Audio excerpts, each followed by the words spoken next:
রোজ রোজ এই একই শ্যামা পোকা আমার খাইতে ভালো লাগে না। আমার সোনা ছেলে, এখন শ্যামা পোকা সস্তা, খেয়ে নে বাপ।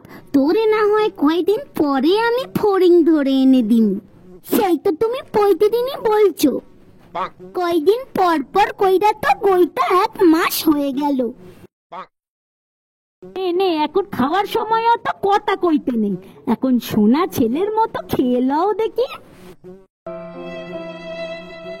ভাই, ভাই বাড়িতে আছিস নাকি?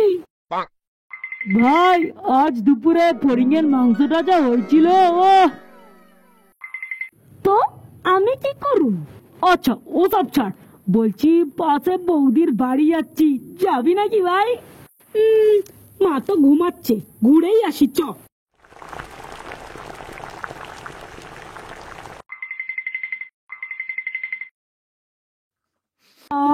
কি সুন্দর গন্ধটাই না বেরোচ্ছে, বৌদির হাতে মাইরি জাদু আছে। হাতে নড়ে ভাই, এ জাদু রূপে আছে, ওই রূপের জাদুতেই তো আমি বস হয়েছি। সত্যি তোর স্বভাবটা আর পাল্টাইলো না, সেই একই রয়ে গেল। ওই তো বৌদি আসছে। ও মা, আজ আর কোনো বাধা শুনবো না।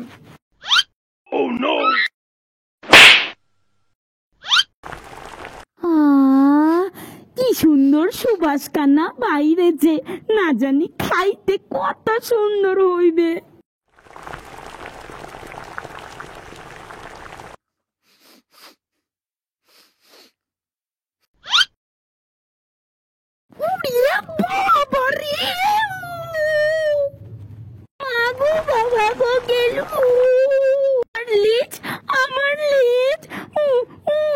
এবার তো সবাই আমাকে লেজ কাটা বলবে। এমন কি করে হলো? নিশ্চয় তুই আবার বন্ধুদের সাথে বাইরে হয়েছিলি। পাশের বাড়িতে কি সুন্দর রান্না হচ্ছে, ওই দেখতে গিয়েই তো আমার এই হাল।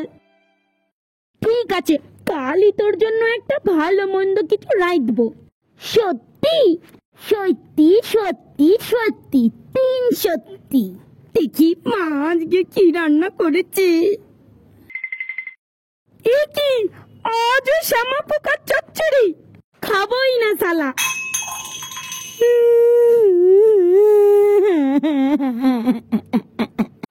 আমাগো ভিডিও যদি ভালো লেগে থাকে তাহলে সাবস্ক্রাইব করতে ভুলবেন না, আর লাইক ও কমেন্ট করে জানাবেন আমাদের ভিডিও কেমন লাগলো।